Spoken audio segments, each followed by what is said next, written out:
have to turn it on. Okay.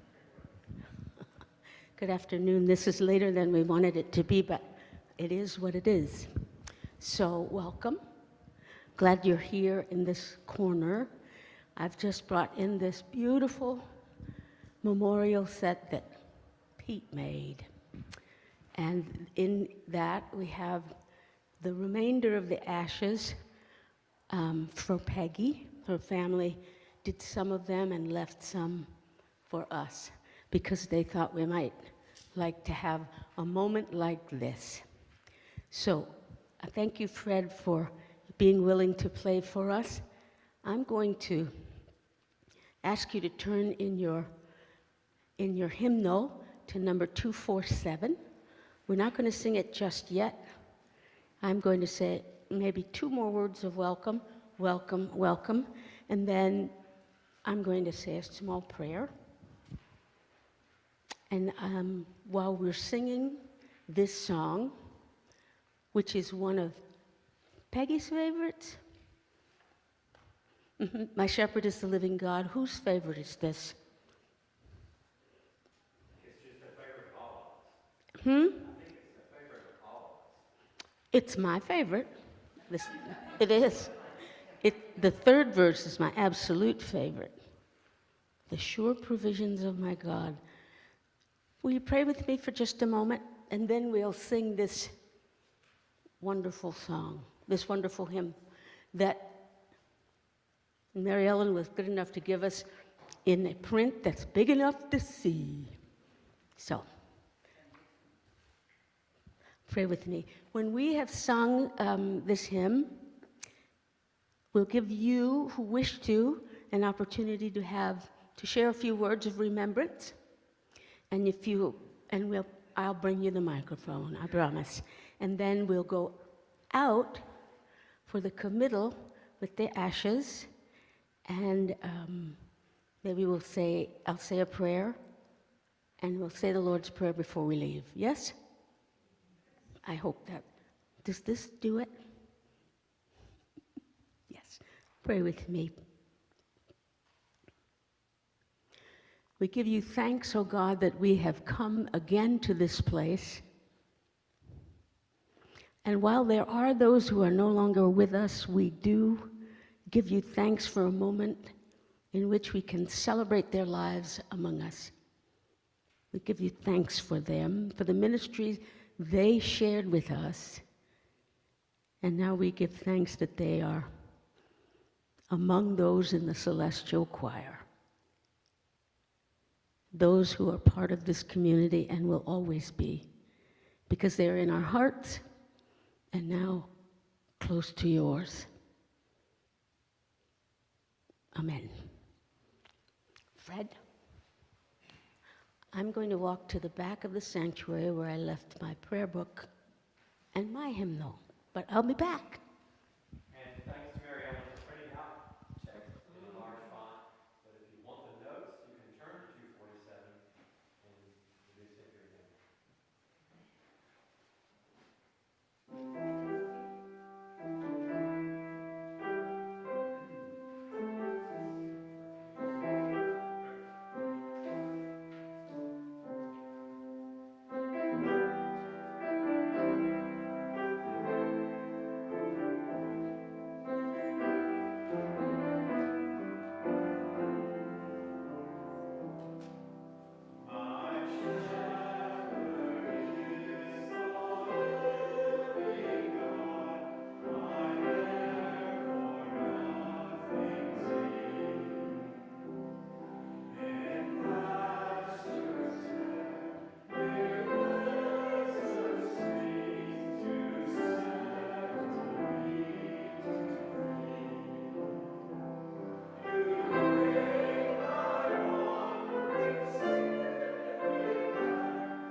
Would anyone like to share words of remembrance?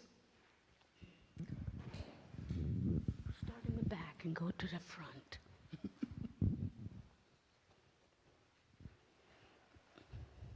You ready? Anyone?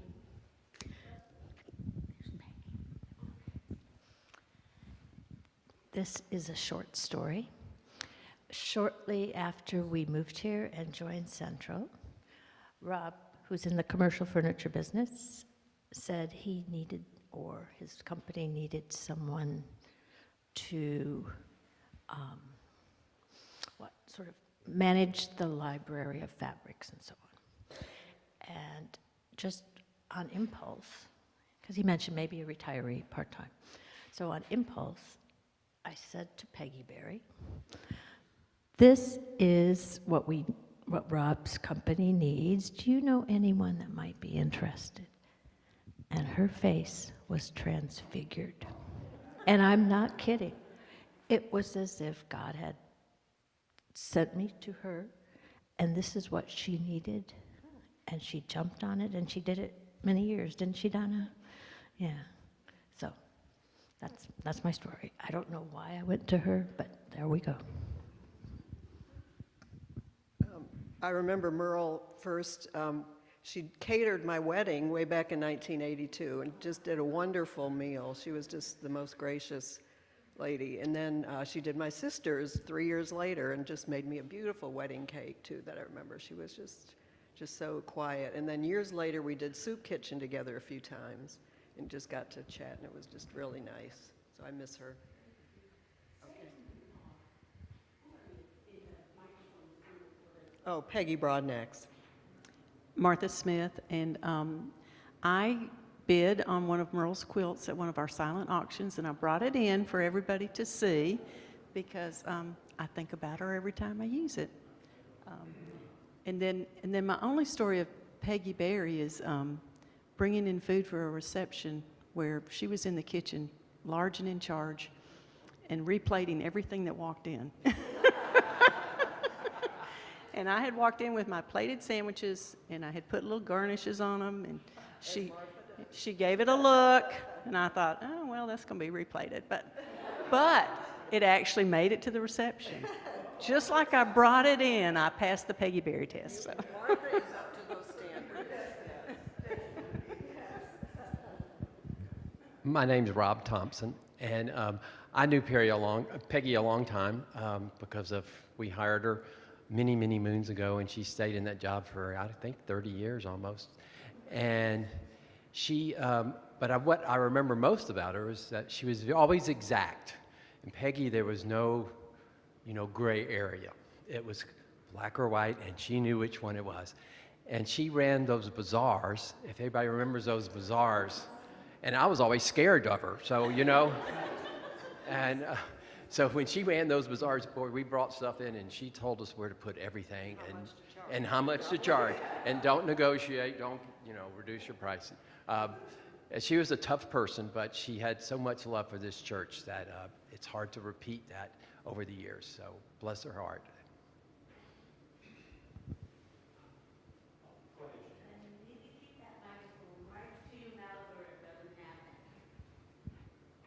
Okay.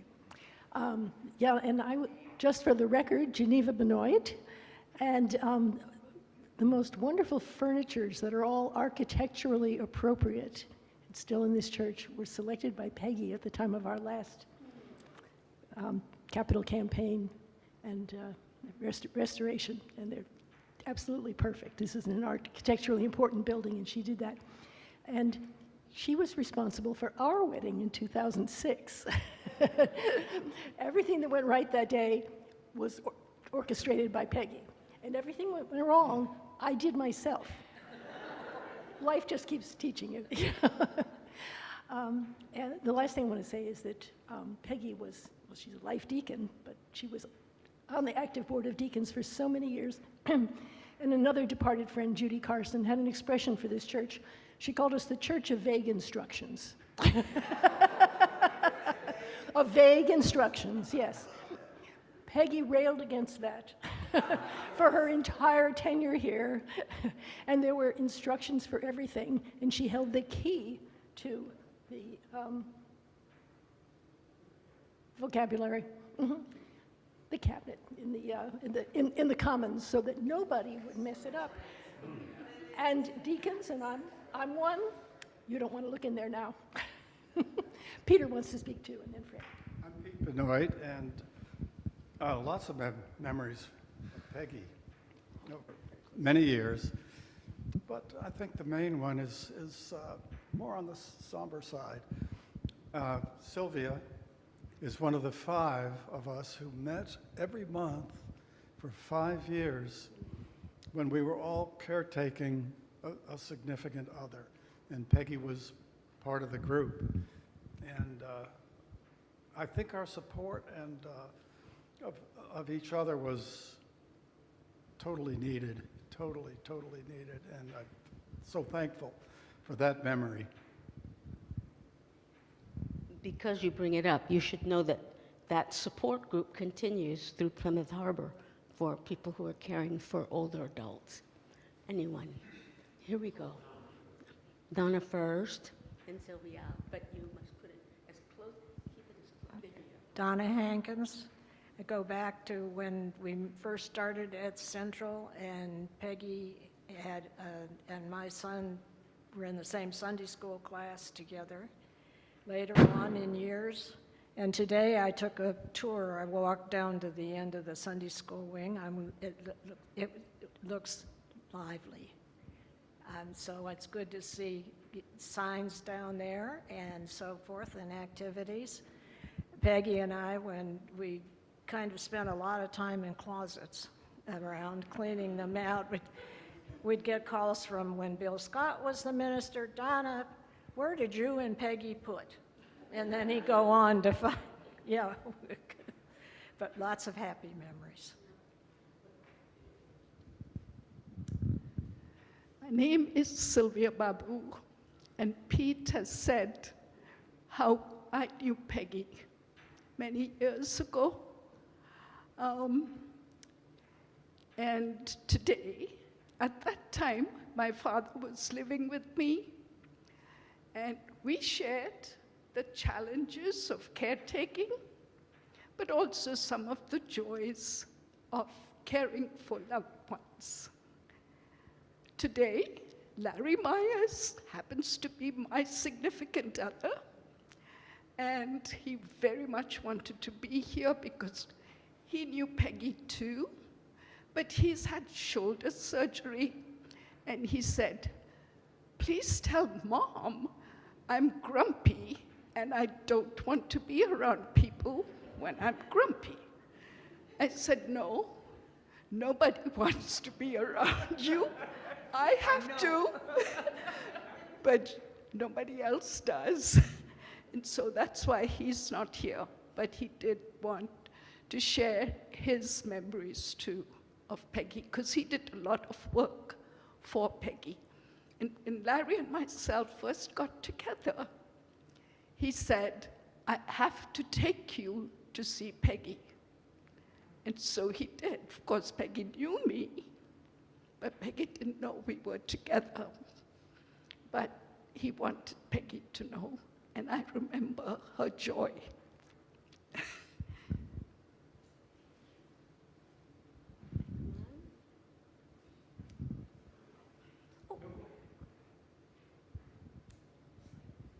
I am Juanita Velasco, and we lived in this neighborhood when this church was being built. And Peggy, when she first moved to this country, moved down the street from us. And both being Canadians, we got together and had some tea regularly. And then we introduced her to this church, and she started coming here. And we have moved up to Cornelia now and live up there. I have. And there are very many wonderful memories of this place and this time and of Peggy and all the good times we spent together. I remember a lot of people by where they sat, and Peggy was right. Thomas, you're in Peggy's seat, so I hope that she's okay with that. I think Merle sat back in that corner. It seems there's a picture here of Peggy being a good Presbyterian. Everything's decent and in good order, right? But I think also, so many of us found our way to the Congregational Church, but I believe I'm right that Peggy had roots in the United Church of Canada. So she had roots all the way back with our sister church in Canada. But my other memory of Peggy is that the organ was installed in 1993, and Peggy was the person in the pew on that committee. John Moore,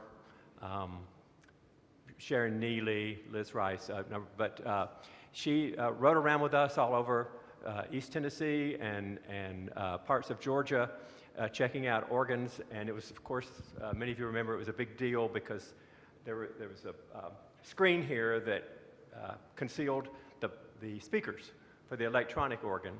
And so she was a part of the whole decision that the church was emotionally equipped to have an organ that was as wide as the speakers, but no more and no less. And anyway, she was a wonderful, wonderful member of that committee, very collaborative, and it was a joy to get to know her that way as well. I'm going to go up and come down. Is that okay? Is that okay with you, Joyce? Yeah, that's okay. Okay. No, just to you. I was so focused on food for today that I totally forgot that Merle was a quilter. And I have one of her wall hangings on my bedroom wall. I'll bring it next Sunday and put it on the credenza because it is absolutely exquisite. It's either 12 or 16 squares, and in each square is a moon with all different, each one is a different color, but somehow it all fits together. And each square has, the quilting on it is according to the design in the fabric. Anyway, I'll bring it next week. Hopefully I'll remember, and y'all can see it. My name is Helen Frederick. That's still you. Yeah, Joyce Myers Brown. The quilt, I remember, I don't need that in my ear when I'm talking. I know what I'm saying, maybe. That reminds me, Merle had a program with Women's Fellowship,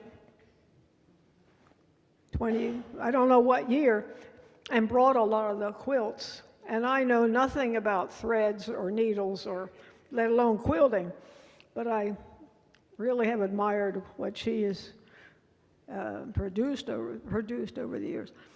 My memory, Fred sort of beat me to it. My main memory of Peggy is from the back of her head. Because Ed and I, and before Ed, Ginny McCamey and I, etc., sat where Thomas is, and Peggy and Mary Ellen and often Donna were right in front of us. So I know people's back of the heads more than the front. But the thing that brought me, well, I know you from the front too, but the main connection that Peggy and I had was the Canadian connection. And you're mentioning about Presbyterian in good order. You know, one of the main churches that made up the United Church of Canada was the Presbyterian Church. And I never asked, but I imagine she came from that wing and grew up in that wing. And because of my connections and passion and what all with Angola, she was a very active supporter of the Angola Memorial Scholarship Fund. If you want to know more about it, come talk to me. But the United Church of Canada and the United Church of Christ from the 1880s have been together in relationship with their partners in Angola. So that was a big connection for me with Peggy. I echo all of what the rest of you said. Amen. Did you say your name? I said who I am. Do you know who? Once is enough.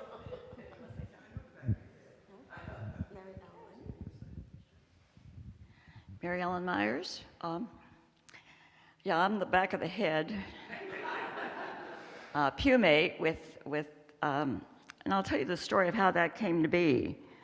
Bob and I used to sit on the side of the church too, and about maybe over there instead of over there. And then in 1996, Bob decided to leave the marriage, and it was quite a shock. Not that I didn't know it was coming, it's just anytime it really happens, it's a shock. And so the next day, I came to church, and I guess I didn't look too good. And Peggy was back in the narthex, and she saw me, and she says, "What's wrong?" And I says, "Well, Bob left." And she said, "Oh, well, let's go over here and talk." So we went over into the fireplace room and sat for a while and talked, and then she and I sat together after that. We made a real connection over that. It was an emotional connection, and I think this often happens with us. We are in some kind of a crisis, and we offer some kind of support, love, and then we're bonded. And so we bonded over that. Peggy was also a member of our circle, Pilgrim Circle, and she helped piece together the peace quilt that some of you have seen. We have a picture of her that Pat Fox took when she came to the church the last time, and we had the peace quilt here. And I have that on my iPad if you want to see it. Merle is another person I connected with, and it goes back a long ways. I didn't know her too well when she was active in Women's Fellowship and cooking meals for us, but she did have a real skill at doing large groups of people meals. And I noticed one of her recipes that I tried making for the reception today, or the coffee, tea, and conversations, was the blueberry cream cheese bars. And she used a mix for the cookies part. And no, I never use a mix. But that's how she managed it. She managed to do large groups by using the shortcuts or the things that were already prepared. So I admired her so much for how calmly she would go about doing all of that. And then I remember, though, specifically when her husband died. Bill was active in the church. I think he was a trustee. I don't remember what all he did. But she and he were very close and had a long marriage together. And when he died, we had the service here, and we were in a receiving line back in the fireplace room. I just remember they were lined up along the family on the other side, and people walking past and speaking to them. I'm no good at giving words to somebody in a situation like that. I just don't have the words. But I gave her a big hug. And she hugged me back. And then she told me later, she said, I was in kind of a shock and a daze, and that hug woke me up. So again, in an emotional situation, we have an opportunity to offer God's love. What we've been taught is real important. And it does make a difference. It makes a huge difference in ongoing relationships. I've been, ever after that, concerned and interested in Merle, and even though I never was a regular friend of hers, when she stopped being able to come to church, I kept in touch with her, first through phone calls and cards on her birthday, but then I think it was during the pandemic, just after it was easing off a little bit, I went down to visit her, and I just showed up. I just showed up because I didn't call ahead. And her daughter answered the door, and I explained who I was, and she says, well, let me call Mother to the door. So she came out, and we visited in the carport, because it was still Germany time. And she really seemed pleased to see me, and so I decided I'm going to go back. Well, I called up the daughter. I got the daughter's email, and I called up the daughter, wrote to her, and said, I want to come see Merle again. And it's maybe a year later. And she says, oh, well, I don't know, Mother really isn't really available to answer, to have visitors. And so I said, oh, well, I'm sorry. I went anyway another time, and the daughter wasn't home, so Merle met me at the door and brought me in, made me a cup of coffee, and we had sweet rolls together and had a really nice visit. I found out she was born in Alabama, and I didn't even know that. And she does have a little bit of a drawl, if you think about it. But anyway, she married this northerner, this Yankee from Connecticut or somewhere.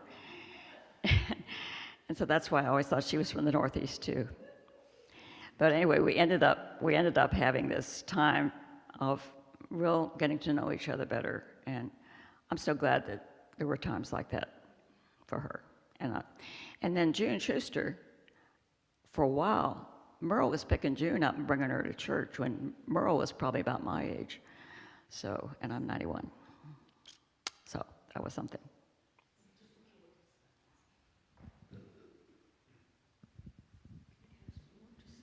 This is just about the ashes receptacle. There's a little story behind that. When my barber died and we were distributing her ashes in the garden, they were in a kitchen bowl.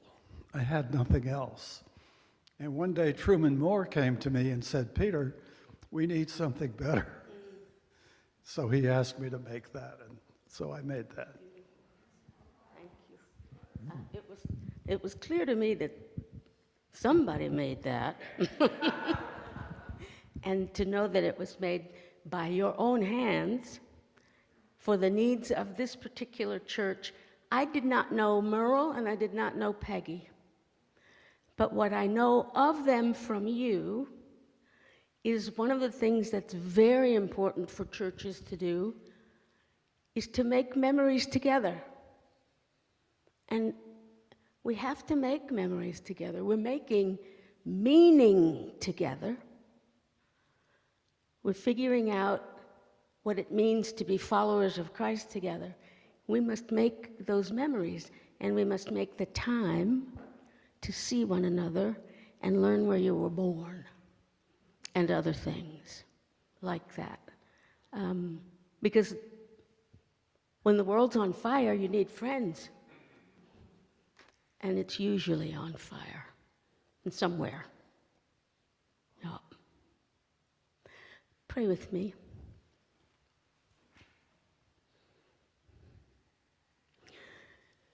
Your saints, O God, are everywhere. They sit next to us in the pews and they decide if our offerings are good enough for the bazaar. We meet you and we meet Jesus in so many odd places. Thank you for coming to us, for knowing exactly the life we know, and giving us an opportunity, whether we get it right or not, to live in your image and for your purposes.